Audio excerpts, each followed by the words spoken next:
ગુજરાતના મુખ્યમંત્રી ભૂપેન્દ્રભાઈ પટેલની સરકારનો મંત્ર ગામ ગરીબ ખેડૂત અને મધ્યમ વર્ગના લોકોને ઘર આંગણે સુવિધાયુક્ત સારામાં સારી સારવાર પૂરી પાડવી.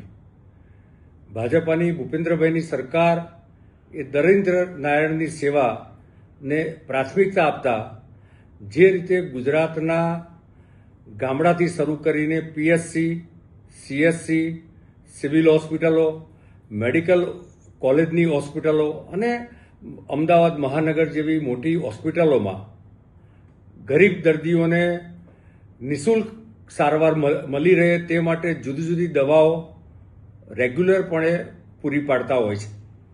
જેમાં હમણાં જ આરોગ્ય મંત્રીશ્રીના માર્ગદર્શનમાં લગભગ 150 જેવી નવી દવાઓનો ઉમેરો કરવામાં આવ્યો.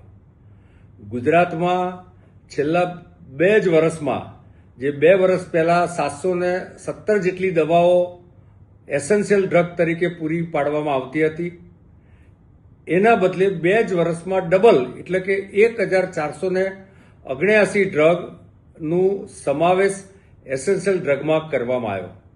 જેમાં વિવિધ પ્રકારના હૃદયરોગની સારવાર હોય, ન્યુરોલોજીકલ સારવાર હોય, કેન્સરની સારવાર હોય, દવાઓની સાથે સર્જિકલ આઇટમ હોય. આ બધી જ દવાઓ સમગ્ર ગુજરાતમાં વિવિધ સ્થળે જ્યાં સરકારી સેવા જે દર્દીઓ લઈ રહ્યા છે તેમને આ બધી જ દવાઓ નિઃશુલ્કપણે પૂરી પાડવામાં આવશે.